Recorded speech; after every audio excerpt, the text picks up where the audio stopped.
Quiz ಶುರು ಮಾಡೋಣ. ರಾಮನ ತಂದೆ ಹೆಸರೇನು? ದಶರಥ.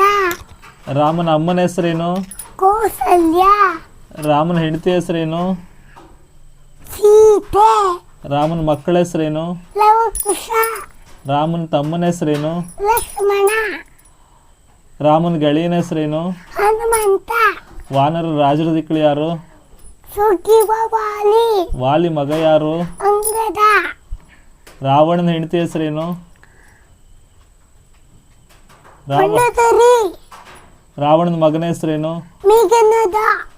ರಾವಣನ ತಂಗಿ ಹೆಸರೇನು? ಸುಪ್ಪನಕ್ಕೆ. ರಾವಣನ ವೈದ್ಯ ಯಾರು? ಸುಸೀನ. ರಾವಣನ ತಮ್ಮನ ದಿಕ್ಕಳು ಯಾರು? ವಿಭೀಷಣ. ಕುಂಭಕರ್ಣ. ರಾವಣ ಸೀತೆಯನ್ನು ಕದ್ಕೊಂಡು ಹೋಗ್ಬೇಕಿದ್ರೆ ಸೀತೆಯನ್ನು ಕಾಪಾಡ್ಲಿಕ್ಕೆ ಪ್ರಯತ್ನ ಪಟ್ಟ ಪಕ್ಷಿ ಹೆಸರೇನು? ಜಟಾಯು. ಜಟಾಯುವಿನ ತಮ್ಮನ ಹೆಸರೇನು? ಸಂಪತ್ತಿ. ಲಂಕೆಗೆ ಸೇತುವೆ ಕಟ್ಟಿದವ್ರು ಯಾರು?